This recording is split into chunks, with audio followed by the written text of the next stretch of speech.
ബാവായ്ക്കും പുത്രനും പരിശുദ്ധ റൂഹായ്ക്കും സ്തുതിയായിരിക്കട്ടെ, എപ്പോഴും സ്തുതിയായിരിക്കട്ടെ.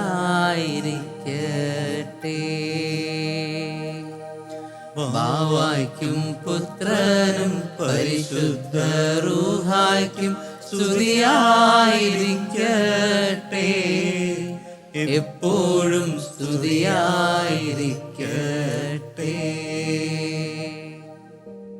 പ്രേമയുടെ പുതിയ എപ്പിസോഡിലേക്ക് ഗുഡ്നസ് ടിവിയുടെ എല്ലാ പ്രിയ പ്രേക്ഷകർക്കും ഹൃദ്യമായ സ്വാഗതം.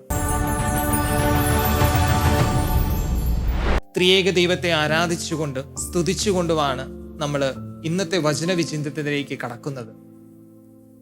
കഴിഞ്ഞ എപ്പിസോഡുകളിലും നമ്മൾ ത്രിയേക ദൈവത്തെക്കുറിച്ചാണ് ചിന്തിച്ചത്. ഈ ത്രിയേക ദൈവത്തെ മനസ്സിലാക്കണമെങ്കിൽ പരിശുദ്ധാത്മാവിന്റെ വലിയ വെളിച്ചം നമുക്കുണ്ടാകണം. ഈ ഒരു നിമിഷം ഞങ്ങൾ പ്രാർത്ഥിക്കുകയാണ്, ഞങ്ങളെ കേട്ടുകൊണ്ടിരിക്കുന്ന പ്രിയ പ്രേക്ഷകരിലേക്കും പരിശുദ്ധാത്മാവ് ഇറങ്ങി വരട്ടെ എന്ന്. ഇന്നത്തെ നമ്മുടെ വചന വിചിന്തനത്തിനായി നമ്മളോടൊപ്പമായിരിക്കുന്ന പ്രിയ വൈദികർ, ബഹുമാനപ്പെട്ട ജോസഫ് ഓണാട്ടച്ചൻ, ജിസ്മോൻ മാടശ്ശേരി അച്ഛൻ, ജോസ് തയ്യിലച്ചൻ, അഖിൽ പത്തിലച്ചൻ. ത്രിയേക ദൈവം നമ്മൾ ഇംഗ്ലീഷിൽ പറയും ട്രിനിറ്റി. പലരും ചോദിക്കുന്ന ഒരു ചോദ്യമാ, ഈ ട്രിനിറ്റി എന്ന വാക്ക് ബൈബിളിൽ ഒന്ന് കാണിച്ചു തരാമോ, അല്ലെങ്കിൽ ത്രിത്വേക ദൈവം ബൈബിളിൽ ഒന്ന് കാണിച്ചു തരാമോ? ട്രിനിറ്റി എന്ന വാക്ക് ഒരിക്കലും ബൈബിളിൽ ഉണ്ടാകില്ല. ട്രിനിറ്റി എന്ന വാക്ക് ആദ്യമായി ഉപയോഗിച്ചത് തെർത്തുല്യനാണ്. തെർത്തുല്യൻ എന്ന ദൈവശാസ്ത്രജ്ഞനാണ്. ട്രിനിത്താസ് എന്ന വാക്കാണ് അദ്ദേഹം ഉപയോഗിച്ചത്. പക്ഷെ അദ്ദേഹം ട്രിനിറ്റി എന്ന വാക്ക് ഉപയോഗിക്കുമ്പോൾ, അല്ലെങ്കിൽ ട്രിനിത്താസ് എന്ന വാക്ക് ഉപയോഗിക്കുമ്പോഴും അതിന്റെ അർത്ഥം അന്നാണ് ആദ്യമായി ട്രിനിറ്റി ഉണ്ടായി എന്നുള്ളതല്ല. ബൈബിളിൽ നമുക്ക് ത്രിത്വേക ദൈവത്തെ കാണാം. പിതാവ്, പുത്രൻ, പരിശുദ്ധാത്മാവായ ദൈവത്തെ നമുക്ക് ബൈബിളിൽ കാണാൻ സാധിക്കും. ഈ പിതാവും പുത്രനും പരിശുദ്ധാത്മാവുമായ ദൈവത്തെ തെർത്തുല്യൻ ട്രിനിറ്റി എന്ന് വിളിച്ചു എന്ന് മാത്രം. അപ്പൊ യഥാർത്ഥത്തിൽ ബൈബിളിൽ നിന്നും മനസ്സിലാക്കപ്പെട്ട ത്രിയേക ദൈവത്തെയാണ് തെർത്തുല്യൻ ട്രിനിറ്റി എന്ന് വിളിച്ചു. എങ്കിൽ നമ്മൾ നോക്കാൻ പോകുന്നത് ബൈബിളിൽ എവിടെയാണ് ത്രിത്വേക ദൈവത്തെക്കുറിച്ച് പറയുന്നത്, പിതാവ്, പുത്രൻ, പരിശുദ്ധാത്മാവായ ദൈവത്തെ എങ്ങനെയാണ് ബൈബിൾ നമുക്ക് മനസ്സിലാക്കി തരുന്നത്, വെളിപ്പെടുത്തി തരുന്നത്. നമ്മൾ പുതിയ നിയമത്തിലേക്കും പഴയ നിയമത്തിലേക്കും നമ്മൾ പോകും. നമുക്ക് ആ ചിന്തകളിലേക്ക് നമുക്കൊന്ന് കടക്കാം. ആദ്യം തന്നെ ഉൽപ്പത്തി പുസ്തകം, അതായത് വിശുദ്ധ ഗ്രന്ഥത്തിന്റെ തുടക്കം, ഉൽപ്പത്തി പുസ്തകത്തിന്റെ 1-ാം അധ്യായത്തിൽ നമ്മൾ കാണുന്ന ഒരു വചനമുണ്ട്. അത് ദൈവം പ്രപഞ്ചത്തെ സൃഷ്ടിക്കുന്നതിനെ കുറിച്ചാണ് പരിചയപ്പെടുത്തുക. അപ്പോൾ ഏതൊരു മനുഷ്യനും ദൈവത്തെ അറിയണമെന്ന് കരുതിക്കൊണ്ട് വിശുദ്ധ ഗ്രന്ഥം വായിച്ചു തുടങ്ങുമ്പോൾ തന്നെ ദൈവത്തിന്റെ 3 വ്യക്തികളെ പരിചയപ്പെടുത്തണമെന്ന് ദൈവത്തിന്റെ ആത്മാവ് ആഗ്രഹിച്ചിരുന്നു.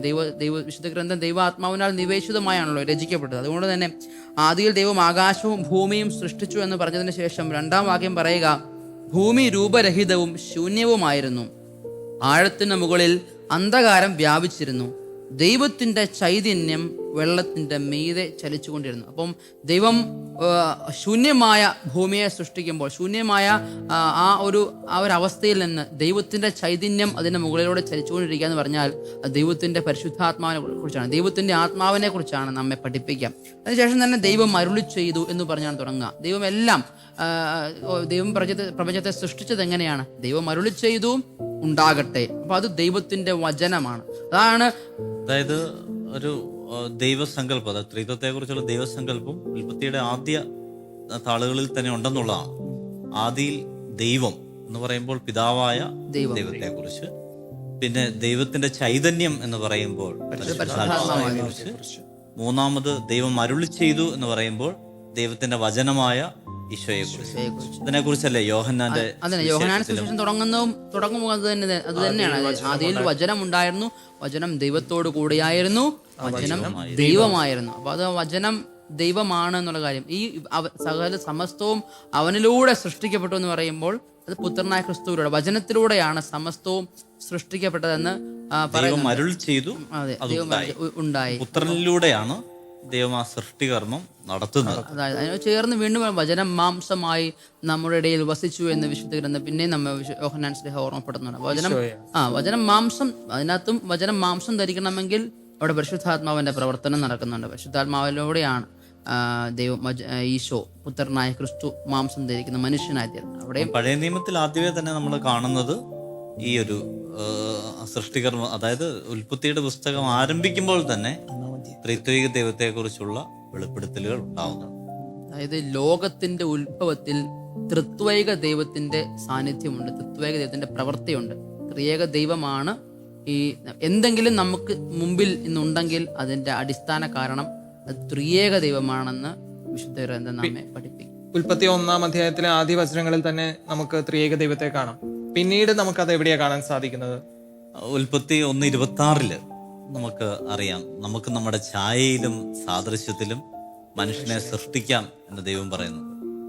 അതിന് പല രീതിയിലുള്ള വ്യാഖ്യാനങ്ങൾ നൽകാമെങ്കിൽ പോലും നമ്മൾ മനസ്സിലാക്കേണ്ട ഒരു സംഗതി, നമുക്ക് നമ്മുടെ ഛായയിലും സാദൃശ്യത്തിലും എന്ന് പറയുമ്പോൾ നമുക്ക് എന്ന് ഉപയോഗിക്കുന്നത് ദൈവത്തിന്റെ ആ ഒരു ത്രിത്വത്തെ നമുക്ക് സൂചിപ്പിക്കാം. നമ്മുടെ ഛായയിലും സാദൃശ്യത്തിലും എന്ന് പറയാം, ദൈവത്തിന്റെ ഛായയും സാദൃശ്യം അവന്റെ കൂട്ടായ്മയാണ്.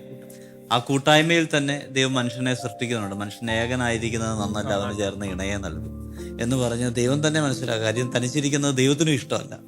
അതുകൊണ്ട് ദൈവം മനുഷ്യനെ സൃഷ്ടിക്കുമ്പോൾ അവൻ ഏകനായിരിക്കുന്നത് നന്നല്ല എന്ന് പറഞ്ഞ് അവന് ചേർന്ന ഒരു ഇണയെ ദൈവം നൽകുകയാണ്, സ്നേഹിക്കാൻ വേണ്ടിയിട്ട്. പിന്നെ ഈ ഒരു ത്രിത്വിക ദൈവത്തിന്റെ മനോഹരമായിട്ടുള്ളൊരു കാഴ്ചപ്പാട് നമ്മൾ 3-ാം അധ്യായം 15-ാം തിരുവചനത്തില് പുത്രനെ കുറിച്ച് വളരെ വ്യക്തമായിട്ട് പിതാവ് പറയുന്നുണ്ട്.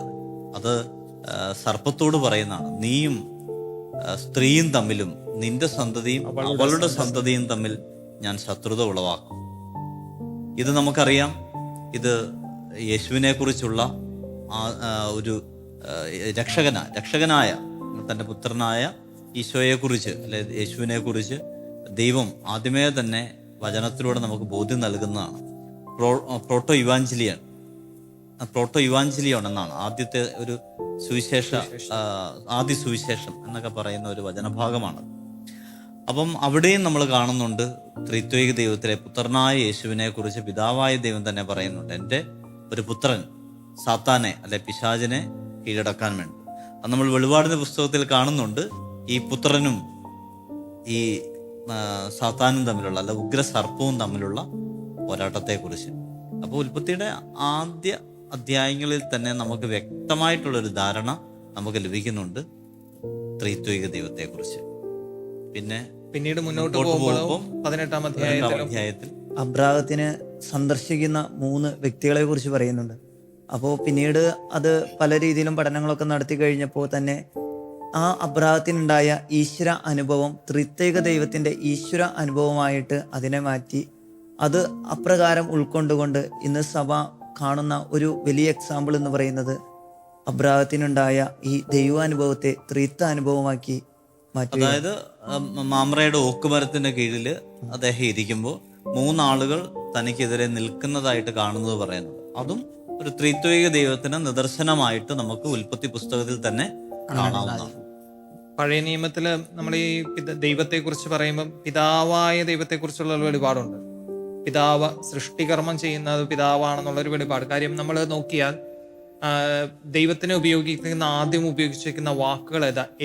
എലോഹിം എന്നൊക്കെയാണ്. പിന്നീട് ദൈവം തന്നെ വെളിപ്പെടുത്തുന്നുണ്ട്. മോശയ്ക്ക് വെളിപ്പെടുത്തിയപ്പം ദൈവം ഉപയോഗിച്ച വാക്ക് ഏതാ? Yahweh, YHWH. യാഹ്വേ എന്ന് പറയുമ്പോൾ തന്നെ ഞാനാകുന്നു, അതായത് സ്വയം ഭൂവനായി വന്ന ഒരാള്. അപ്പൊ അതിൽ നിന്നെല്ലാം മനസ്സിലാക്കുന്നത് എന്താ? ആരും പിതാവായ ദൈവത്തിന്റെ ആ ഒരു കർമ്മത്തെയാണ്. അതായത് ആരും പിതാവായ ദൈവത്തെ സൃഷ്ടിച്ചിട്ടില്ല, സ്വയമായ ഒരാളാണ്, സ്വയമേ ഉള്ള ആളാണ്. അപ്പം ആ പിതാവിന്റെ പിതൃത്വം ആദ്യമേ അവിടെ കാണാം ഈ പഴയ നിയമത്തിൽ, പിതൃത്വം. പിന്നീട് ബാബിലോൺ പ്രവാസത്തിനൊക്കെ ശേഷമാണ് ഈ ദൈവം വെളിപ്പെടുത്തുന്നതിന്റെ രീതിക്ക് ഒരു മാറ്റം വന്നു അവിടെ. പിന്നെ യാഹ്വേ എന്ന വാക്കല്ല ഉപയോഗിക്കുന്നത്, പിന്നെ ഉപയോഗിക്കുന്ന വാക്ക് കിരിയോസ് എന്ന വാക്ക്. നമ്മൾ ഗ്രീക്കിലേക്ക് വരുമ്പോൾ കിരിയോസ്, കർത്താവ്. ഈ കർത്താവ് എന്ന വാക്കിന് ലോർഡ് ഓഫ് എവറിത്തിങ്. പിന്നെ അതിലേക്ക് മാറുകയാണ്. ഇത് തന്നെ ഈശോയിലേക്ക് വരുമ്പോഴും കർത്താവ് എന്ന് പറയുന്നുണ്ട്. അപ്പൊ അവിടെ ഒരു വ്യത്യാസം വരുന്നുണ്ട്. അതായത് വെളിപ്പെടുത്തുന്നതിലെ ഓരോ വ്യത്യാസങ്ങളാണ്. ഓരോ സമയത്താണ് വെളിപ്പെടുത്തിക്കൊണ്ട് വരുന്നത് പിതാവ്. പിന്നെ അത് ആ പിതൃത്വത്തെ സൂചിപ്പിക്കുന്നു. പിന്നീട് ലോർഡ് ഓഫ് എവറിത്തിങ് എന്നൊരിത് വരുന്നുണ്ട്. പിന്നീട് ഈ പിതാവാണ് സൃഷ്ടിച്ചത് എന്ന പല വചനഭാഗങ്ങളും നമുക്ക് പറയാൻ പറ്റും. അതായത് നമുക്കറിയാം നിയമാവർത്തനം 32 അവിടുന്ന് അല്ലയോ നിങ്ങളെ സൃഷ്ടിച്ച പിതാവ്. നിയമാവർത്തന പുസ്തകത്തിൽ വരുന്നതാ. ഇത് എല്ലാം ഈ പിതാവ് പരിപാലിക്കുന്നു എന്ന അർത്ഥത്തിലേക്കും വരുന്നുണ്ട്. പിതാവ് പരിപാലനയായിട്ട് ജ്ഞാനത്തിന്റെ പുസ്തകം 14-ാം അധ്യായം 3-ാം തിരുവചനം പറയുന്നത് എന്താ? പിതാവെ അങ്ങയുടെ പരിപാലനയിലാണ് നയിക്കുന്നത്. അപ്പൊ ഇതൊക്കെ പിതാവിന്റെ ആ പിതൃത്വത്തെ കാണിക്കുന്നതും ഇതാണ്. പിന്നീട് നമുക്ക് കുറച്ച് കഴിയുമ്പോൾ പുത്രനിലേക്ക് വരുന്നത് നമുക്ക് കാണാം. പഴയ നിയമത്തിൽ തന്നെ നമുക്കത് കാണാൻ പറ്റും. സങ്കീർത്തനം 2:7 പറയുന്ന, അവിടുന്ന് എന്നോട് അരുളി ചെയ്തു, നീ എൻ്റെ പുത്രനാണ്, ഇന്ന് ഞാൻ നിനക്ക് ജന്മം നൽകി. അപ്പൊ പിതാവും പുത്രനും അവിടെ വന്നു. പിതാവ് തന്നെ വെളിപ്പെടുത്തുന്നതാണ് ഓരോ കാര്യങ്ങൾ. അപ്പം പഴയ നിയമത്തിൽ കൃത്യമായിട്ട് നമ്മൾ നോക്കുകയാണെങ്കിൽ പിതാവ്, പുത്രൻ, പിന്നെ ഉൽപ്പത്തി പുസ്തകത്തിൽ പറഞ്ഞതൊക്കെ പോലെ ചൈതന്യം, ആത്മാവ്, ഇതെല്ലാം. അപ്പൊ പിതാവിന്റെയും പുത്രന്റെയും പരിശുദ്ധാത്മാവിന്റെയും ഒരു സാന്നിധ്യം നമുക്ക് പഴയ നിയമത്തിൽ കാണാം. എനിക്ക് തോന്നുന്നു ഇനി പുതിയ നിയമത്തിലേക്ക് കടക്കാവോ? അതിനു മുമ്പ് പഴയ നിയമത്തിൽ എന്തെങ്കിലും ഉണ്ടോ? സങ്കീർത്തനത്തില് 110-ലും പറയുന്ന ഒരു കാര്യം, കർത്താവ് എന്റെ കർത്താവിനോട് അരുളി ചെയ്തു എന്ന് പറയുന്നത്. അപ്പം യഹോവ അല്ലെ കർത്താവ്, എന്റെ കർത്താവ് എന്നുള്ളത് ഈശോയെ സൂചിപ്പിക്കുന്ന പദമായിട്ടാണ്. ഈശോ തന്നെ ചോദിക്കുന്നുണ്ട്, എന്തുകൊണ്ടാണ് ദാവീദിനെയാണ് ഉദ്ദേശിക്കുന്നതെങ്കിൽ എന്റെ കർത്താവ് എന്ന് പറയുന്ന അവിടെ ഉദ്ദേശിക്കുന്നതെന്ന് ചോദിക്കുന്നുണ്ട്. അപ്പോൾ അതുകൊണ്ട് കർത്താവ്, എൻ്റെ കർത്താവ് എന്നൊക്കെ പറയുമ്പോൾ തന്നെ പഴയ നിയമത്തിൽ തന്നെ സങ്കീർത്തനങ്ങളിൽ വ്യക്തമായിട്ട് പരിശുദ്ധാത്മാവിനാൽ പ്രചോദിതനായിട്ട് ദാവീദ് ഈ ഒരു ത്രിത്വത്തെക്കുറിച്ചുള്ള ഒരു ബോധ്യം നമുക്ക് നൽകി തുടങ്ങുകയാണ്. ഇനി നമുക്ക് പുതിയ നിയമത്തിന്റെ കാഴ്ചപ്പാടുകളിലേക്ക് പോവാം. പുതിയ നിയമത്തിൽ ആരംഭം മുതലേ തന്നെ നമുക്ക് കാണാൻ പറ്റുന്ന കാര്യമാണ് ത്രിത്വിക ദൈവത്തെക്കുറിച്ചുള്ള വ്യക്തമായ ബോധ്യം. ഇപ്പൊ ബൈബിളിൽ പറയുകയാണെങ്കിൽ തുടക്കം തന്നെ ലൂക്കായുടെ സുവിശേഷത്തിലൊക്കെ നോക്കിക്കഴിഞ്ഞ് ആർക്കാണ് ത്രിത്വത്തിന്റെ രഹസ്യം ആദ്യമായിട്ട് വെളിപ്പെടുത്തിയത്? അപ്പോൾ ഒരു മനുഷ്യ വ്യക്തി എന്ന് നോക്കുമ്പോൾ നമുക്ക് തീർച്ചയായിട്ടും ലൂക്കായുടെ സുവിശേഷം 1-ാം അധ്യായം 35-ാം തിരുവചനത്തില് പരിശുദ്ധ അമ്മയെ പറ്റിയാണ് അവിടെ പറയുന്നത്. അപ്പോൾ പരിശുദ്ധ അമ്മയ്ക്കാണ് ആദ്യമായിട്ട് ഈ ത്രിത്വ രഹസ്യം വെളിപ്പെട്ടത്. വചനം ഇപ്രകാരമാണ്, പരിശുദ്ധാത്മാവ് നിന്റെ മേൽ വരും, അത്യുന്നതന്റെ ശക്തി നിന്റെ മേൽ ആവസിക്കും, ആകയാൽ ജനിക്കാൻ പോകുന്ന ശിശു പരിശുദ്ധൻ, ദൈവപുത്രൻ എന്ന് വിളിക്കപ്പെടും. അവിടെ നമുക്ക് കാണാനായിട്ട് സാധിക്കും, 3 ആസ്പെക്റ്റും കാണാനായിട്ട് സാധിക്കും. പിതാവായ ദൈവം, പുത്രനായ ദൈവം, പരിശുദ്ധാത്മാവ്. അതായത് പരിശുദ്ധാത്മാവ് നിന്റെ മേൽ വരും, അത്യുന്നതന്റെ ശക്തി, അതായത് പിതാവിനെ വീണ്ടും ചിത്രീകരിക്കുകയാണ്. അത്യുന്നതന്റെ ശക്തി നിന്റെ മേൽ ആവസിക്കും, ആകയാൽ ജനിക്കാൻ പോകുന്ന ശിശു ദൈവപുത്രൻ എന്ന് വിളിക്കപ്പെടും. അപ്പോൾ ത്രിത്വ രഹസ്യം അവിടെ പരിശുദ്ധ അമ്മയ്ക്ക് വെളിപ്പെടുകയാണ്. അതുകൊണ്ടാണ് പരിശുദ്ധ അമ്മയെ ബൈബിളിലൊക്കെ നമ്മൾ കാണുന്നത്. പരിശുദ്ധ അമ്മ എല്ലാം മനസ്സിൽ സംഗ്രഹിച്ചു, അതൊക്കെ അവൾ വിശ്വസിച്ചു. കാരണം പരിശുദ്ധ ത്രിത്വം പരിശുദ്ധ അമ്മയ്ക്ക് വെളിപ്പെട്ട ആ രഹസ്യം മനസ്സിൽ ഗ്രഹിച്ചുകൊണ്ട് മുന്നോട്ട് പോയവളാണ് പരിശുദ്ധ അമ്മ. അതുവരെയും യഹൂദ പാരമ്പര്യത്തിൽ ഇങ്ങനെ ഒരു ത്രിത്വിക ദൈവം ഉണ്ടെന്ന് പറഞ്ഞാൽ വിശ്വസിക്കാൻ പാടാം. എന്നാൽ പരിശുദ്ധ അമ്മ ഒരു യഹൂദ സ്ത്രീ ആയിരിക്കെ അവൾക്ക് ലഭിച്ച പാരമ്പര്യങ്ങളെല്ലാം തന്നെ ആ ഒരു യഹൂദ പാണ്ഡിത്യത്തിൽ നിന്നായിരിക്കെ അവൾ വിശ്വസിക്കുകയാണ്, അവിടെ ഒരു അത്യുന്നതന്റെ പുത്രൻ, പരിശുദ്ധാത്മാവിനാൽ ഞാൻ ഗർഭം ധരിക്കും. അതുകൊണ്ടാണ് എലിസബത്ത് ഇങ്ങനെ പറയുന്നത്, കർത്താവ് അരുളി ചെയ്തതെല്ലാം വിശ്വസിച്ചവൾ ഭാഗ്യവതി. അവൾ എന്താണ് വിശ്വസിച്ചത്? അവൾ വിശ്വസിച്ച കാര്യം അവൾ ഗർഭം ധരിക്കും, ഒരു പുരുഷന്റെ ഇച്ഛയില്ലാതെ എന്നുള്ളത് മാത്രമല്ല, ഈ ഒരു ത്രിത്വിക രഹസ്യം അവൾക്ക് വെളിപ്പെട്ട് കിട്ടിയപ്പോൾ അവൾ അത് പൂർണ്ണമായിട്ടും വിശ്വസിച്ചു. അപ്പം പരിശുദ്ധ അമ്മയാണ് നമ്മൾ ഈ ത്രിത്വിക ദൈവത്തിലുള്ള വിശ്വാസത്തിൽ നമ്മളെ കൂടുതൽ ആഴപ്പെടുത്തുവാൻ വേണ്ടി ഏറ്റവും ശക്തിയായ ഒരു അധ്യാപിക. കാരണം അവളാണ് ആദ്യം ഇത് വിശ്വസിക്കുകയും അവൾക്കാണ് ഇതിനെക്കുറിച്ച് ആദ്യം ബോധ്യം ലഭിക്കുകയും ചെയ്തത്. ആ മാതൃക തന്നെയാണ് നമ്മൾ ഇന്നത്തെ വ്യക്തികൾ, നമ്മൾ ഓരോരുത്തർക്കും ആ വിശ്വാസം തന്നെയാണ് ത്രിത്വേക ദൈവത്തെ അംഗീകരിക്കാനുള്ള ഒരു മാതൃക എന്ന് പറയുന്നത്. പിന്നീടും നമ്മൾ ത്രിത്വിക രഹസ്യത്തിന്റെ വെളിപ്പെടുത്തലുകൾ കാണുന്നത് പുതിയ നിയമത്തിൽ വരുമ്പം ഈശോയുടെ ജ്ഞാനസ്നാന വേളയിലാണ് ഏറ്റവും കൃത്യമായി അറിയാവുന്ന ഒരു കാര്യം തന്നെയാണ്. പിന്നെ താബോർ മലയിൽ വെച്ച് രൂപാന്തരീകരണം, അവിടെ ആ മേഘം അതെല്ലാം സൂചിപ്പിക്കുന്നത് പരിശുദ്ധാത്മാവിന്റെ സാന്നിധ്യമാണ്. ലേഖനങ്ങളിലേക്ക് വരുമ്പോഴും നമുക്ക് ത്രിത്വ രഹസ്യം കാണാൻ പറ്റും. അത് കൊറിന്തോസ്യർക്ക് എഴുതിയ ലേഖനം, പൗലോസ്ലീഹ അവിടെ 1-ാം ലേഖനം 12-ാം അധ്യായം 4 മുതലുള്ള തിരുവചനങ്ങൾ, അവിടെ പരിശുദ്ധാത്മാവിന്റെ ദാനങ്ങളെ കുറിച്ചാണ് പറയുന്നത്. അതിന്റെ 4-ാം വചനം എങ്ങനെയാ? വിശുദ്ധ പൗലോസ്ലീഹ കൊറിന്തോസ്യർക്ക് എഴുതിയ 1-ാം ലേഖനം 12-ാം അധ്യായം 4 മുതൽ, ദാനങ്ങളിൽ വൈവിധ്യമുണ്ടെങ്കിലും ആത്മാവ് ഒന്ന് തന്നെ, ശുശ്രൂഷകളിൽ വൈവിധ്യമുണ്ടെങ്കിലും കർത്താവ് ഒന്ന് തന്നെ, പ്രവൃത്തികളിൽ വൈവിധ്യമുണ്ടെങ്കിലും എല്ലാവർക്കും എല്ലാറ്റിനും പ്രചോദനം നൽകുന്ന ദൈവം ഒന്ന് തന്നെ. അപ്പൊ ആദ്യം പറയുന്നത് എന്താ? ആത്മാവ് ഒന്ന് തന്നെ ആണ് പരിശുദ്ധാത്മാവിനെ സൂചിപ്പിക്കുന്നത്. രണ്ടാമത് ശുശ്രൂഷകളെ കുറിച്ച് പറയുമ്പോൾ കർത്താവ് ഒന്ന് തന്നെ, ഈശോയെ സൂചിപ്പിക്കുന്നു. മൂന്നാമത് പ്രവർത്തികളിൽ വൈവിധ്യമുണ്ടെങ്കിലും എല്ലാവർക്കും എല്ലാറ്റിലും പ്രചോദനം നൽകുന്ന ദൈവം ഒന്ന് തന്നെ, പിതാവായ ദൈവത്തെ സൂചിപ്പിക്കുന്നു. അപ്പൊ ഇവിടെ പൗലോസ്ലീഹായും ആ ത്രിയേക ദൈവത്തെയാണ് ഏറ്റുപറയുന്നത്.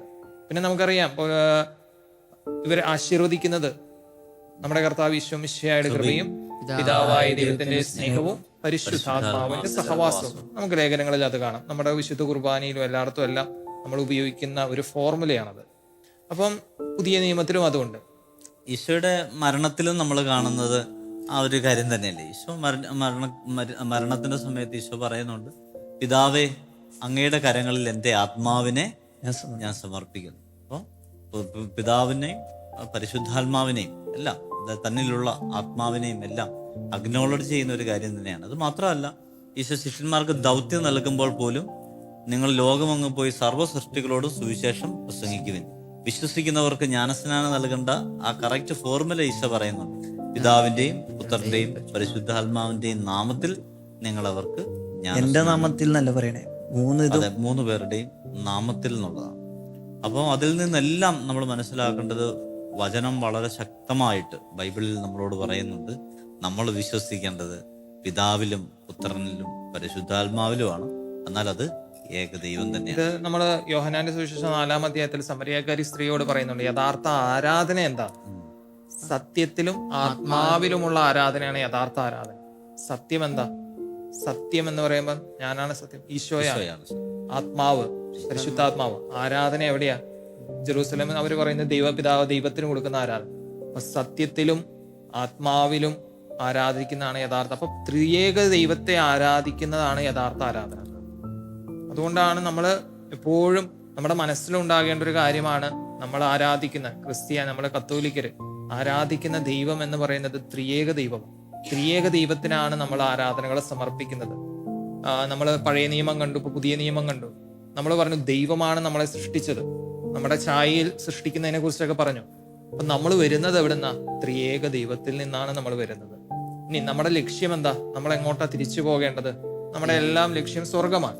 ഈ ത്രിയേക ദൈവത്തിലേക്കാണ് നമ്മൾ തിരിച്ചു പോകേണ്ടത്. ഇതിന്റെ ഇടയിൽ നമുക്ക് ഈ ലോക ജീവിതം എങ്ങനെയായിരിക്കണം? ഈ ത്രിയേക ദൈവത്തിലുള്ള ജീവിതമായിരിക്കണം. അതുകൊണ്ടായിരിക്കാം ഒരു ചർച്ച ഫാദേഴ്സ് ഇപ്രകാരം പറഞ്ഞു വെച്ചത്, ത്രിത്വത്തിൽ ആരംഭിച്ച് ത്രിത്വത്തിൽ അവസാനിക്കുന്ന തീർത്ഥാടനമാണ് ക്രിസ്തീയ ജീവിതം എന്ന് ഒരു ചെറിയൊരു കുറിപ്പ് ഞാൻ വായിച്ചതായിട്ട് ഓർക്കുന്നുണ്ട്. അപ്പൊ അത് മനോഹരമായിട്ടുള്ള ഒരു കുറിപ്പാണ്. ത്രിത്വത്തിൽ ആരംഭിച്ച് ത്രിത്വത്തിൽ അവസാനിക്കുന്ന ഒരു തീർത്ഥാടനമാണ് ക്രൈസ്തവ ജീവിതം. പക്ഷെ തന്നെ യോഹന്നാന്റെ സുവിശേഷം 15-ാം അധ്യായത്തിൽ പറയുന്നുണ്ട്, 26-ാം വാക്യത്തില്, ഞാൻ പിതാവിന്റെ അടുത്ത് നിന്ന് അയക്കുന്ന സഹായകൻ എന്ന് പറയുമ്പോൾ, ഞാൻ എന്ന് പറയുമ്പോൾ യേശു ക്രിസ്തു, പിതാവിന്റെ പിതാവായ ദൈവം, അടുത്ത് നിന്ന് അയക്കുന്ന സഹായകൻ, അതായത് പിതാവിൽ നിന്ന് പുറപ്പെടുന്ന ആ സത്യാത്മാവ്. അങ്ങനെ പറയുമ്പോൾ തന്നെ ഈശോയുടെ പഠനങ്ങളിൽ ഈശോ പഠിപ്പിക്കുമ്പോൾ ത്രിത്വൈക ദൈവത്തെ മൂന്നാളുകളെ കൃത്യമായിട്ട് പഠിപ്പിക്കുന്നുണ്ട്. ഇതിനെ കണ്ടില്ലെന്ന് നടിക്കാൻ നമുക്ക് ആർക്കും. അതെ. അപ്പം ഈ ലോക ജീവിതവും ത്രിയേക ദൈവത്തിലുള്ള ജീവിതമാണെന്ന് പറയുമ്പം അവിടെ ഒരു കാര്യം പറയുന്നത്, നിങ്ങൾ എന്നിൽ വസിക്കുകയും ഞാൻ നിങ്ങളിൽ വസിക്കും, നിങ്ങൾ എന്റെ വചനം പാലിക്കുകയും ഞങ്ങൾ നിങ്ങളിൽ വന്ന് വസിക്കും, ഞങ്ങൾ വന്ന് നിങ്ങളിൽ വസിക്കും എന്നാണ് 15-ാം അധ്യായത്തിൽ പറയുന്നത്. അപ്പൊ അതിന്റെ അർത്ഥം എന്താ? നമ്മള് ത്രിയേക ദൈവത്തിലുള്ള ജീവിതമായിരിക്കണം നയിക്കേണ്ടത്. ത്രിയേകത. അപ്പൊ എപ്പോഴും അതിന്റെ അർത്ഥം എന്താ? കൂട്ടായ്മയിലുള്ള ജീവിതം എന്ന് പറഞ്ഞാൽ തന്നെ അതിന്റെ അർത്ഥം. അപ്പൊ ആ ത്രിയേക ദൈവത്തിൽ വിശ്വസിക്കുമ്പോൾ നമ്മുടെ എല്ലാ പ്രവൃത്തികളിലും ഇതൊന്നും നമ്മുടെ ഈ ചിന്ത ഉണ്ടാകണം, ഈ ത്രിയേക ദൈവത്തിലുള്ള വിശ്വാസം. നമ്മൾ ബൈബിളിലൂടെ കടന്നുപോയി. ഏറ്റവും അവസാനം വെളിപാട് പുസ്തകത്തിലും അവസാനിക്കുന്നത് ഈ ത്രിയേക ദൈവത്തെക്കുറിച്ചുള്ള പറച്ചിലെ കുറിച്ചാണ്. അതെവിടെയാ? വെളിപാട് പുസ്തകം 22-ാം അധ്യായം ആദ്യത്തെ വചനം എന്താ? ദൈവത്തിന്റെയും കുഞ്ഞാടിന്റെയും സിംഹാസനത്തിൽ നിന്ന് പുറപ്പെടുന്നതും സ്ഫടികം പോലെ തെളിഞ്ഞതുമായ ജീവജലത്തിന്റെ നദി അവൻ എനിക്ക് കാണിച്ചു തന്നു. പിന്നീട് തുടർന്നും വായിക്കുമ്പോൾ നമുക്ക് മനസ്സിലാകും ത്രിയേക ദൈവത്തിന്റെ, അതായത് സ്വർഗീയ സാന്നിധ്യം എന്നും, അല്ലെങ്കിൽ സ്വർഗത്തിൽ എന്താ? ത്രിയേക ദൈവത്തിന്റെ സാന്നിധ്യം. ഈ ത്രിയേക ദൈവത്തിലേക്കാണ് നമ്മൾ എത്തിച്ചേരേണ്ടത്. അപ്പൊ അതുകൊണ്ട് നമുക്ക് ഒന്ന് ചിന്തിച്ചു നോക്കാം. നമ്മള് പ്രാർത്ഥിക്കുന്നവരാണ്, ആരാധിക്കുന്നവരാണ്. ഈ ത്രിയേക ദൈവത്തെ നമ്മൾ എത്രമാത്രം മനസ്സിലാക്കി ആരാധിക്കുന്നു? നമ്മുടെ ജീവിതം ഈ ത്രിയേക ദൈവത്തോട് ചേർന്നുള്ള ജീവിതമാണ്, കൂട്ടായ്മയിലുള്ള ജീവിതം, സ്നേഹത്തിലുള്ള ജീവിതം. ത്രിയേക ദൈവം നമുക്ക് കാണിച്ചു തരുന്ന സിമ്പിൾ ആയിട്ടുള്ള ഒരു എക്സാമ്പിൾ അല്ലെങ്കിൽ കാര്യം എന്താ? സ്നേഹം എന്നുള്ളതാണ്. അപ്പൊ ത്രിയേക ദൈവത്തെ നമ്മൾ ആരാധിക്കുന്നുണ്ടെങ്കിൽ നമ്മൾ ആ ദൈവത്തിന്റെ ഏറ്റവും വലിയ പ്രധാനമായ ഒരു ഘടകം എന്ന് പറയുന്ന സ്നേഹം നമ്മുടെ ജീവിതത്തിൽ ഉണ്ടാകും. അപ്പോഴാണ് ആ ആരാധനയ്ക്ക് അർത്ഥമുണ്ടാകും. അതല്ലെങ്കിൽ ആരാധന വെറുതെ വാക്കുകളിൽ മാത്രമായി പോകും, വെറും ഒരു ഭക്തി പ്രകടനം മാത്രമായി പോകും. പ്രിയ മാന്യ പ്രേക്ഷകരെ, ഇന്ന് നമ്മൾ ചിന്തിച്ചത് ത്രിയേക ദൈവത്തെക്കുറിച്ച് ബൈബിളിൽ എവിടെ കാണുന്നു എന്നുള്ളതാണ്. ബൈബിള് വളരെ വ്യക്തമായി ത്രിയേക ദൈവത്തെ നമുക്ക് വെളിപ്പെടുത്തി തരുന്നുണ്ട്. പുതിയ നിയമത്തിലും പഴയ നിയമത്തിലും നമ്മൾ ഉൽപ്പത്തി മുതൽ വെളിപാട് വരെ എടുത്തു നോക്കുകയാണെങ്കിൽ, ഉൽപ്പത്തിയുടെ 1-ാം അധ്യായത്തിലും വെളിപാട് പുസ്തകം 22-ാം അധ്യായത്തിലും ത്രിയേക ദൈവത്തിന്റെ സൂചനകളുണ്ട്. ത്രിയേക ദൈവത്തെ നമുക്ക് ആരാധിക്കാം, നമുക്ക് ഒരു ശീലമാക്കാം. ഏതൊരു പ്രാർത്ഥന ആരംഭിക്കുമ്പോഴും ത്രിയേക ദൈവത്തോടൊപ്പം ആരംഭിച്ച് നമ്മൾ അവസാനിപ്പിക്കുമ്പോഴും ആ ത്രിയേക ദൈവത്തെ സ്തുതിച്ചുകൊണ്ട് ആരാധിച്ചുകൊണ്ട് നമുക്ക് നമ്മുടെ പ്രാർത്ഥനകൾ മുന്നോട്ട് നീക്കാം. ത്രിയേക ദൈവത്തിലുള്ള വിശ്വാസത്തിൽ വളരുവാൻ വേണ്ടി നമുക്ക് ശ്രമിക്കാം. ആ ത്രിയേക ദൈവത്തെ കൂടുതൽ മനസ്സിലാക്കി തരുവാൻ പരിശുദ്ധാത്മാവിനോട് നമുക്ക് പ്രാർത്ഥിക്കാം. വൈദികർ ആശീർവദിക്കുന്നത് നിങ്ങളെല്ലാവരും ശ്രദ്ധിച്ചിട്ടുണ്ടാവും. ആശീർവാദത്തോടെ നമുക്ക് ഇന്നത്തെ ഈ എപ്പിസോഡ് നമുക്ക് അവസാനിപ്പിക്കാം. നമ്മുടെ കർത്താവ് യേശു മിശിഹായുടെ കൃപയും പിതാവായ ദൈവത്തിന്റെ സ്നേഹവും പരിശുദ്ധാത്മാവിന്റെ സഹവാസവും എല്ലാവരോടും കൂടി ഉണ്ടായിരിക്കട്ടെ, ഇപ്പോഴും എപ്പോഴും എന്നേക്കും. ആമേൻ.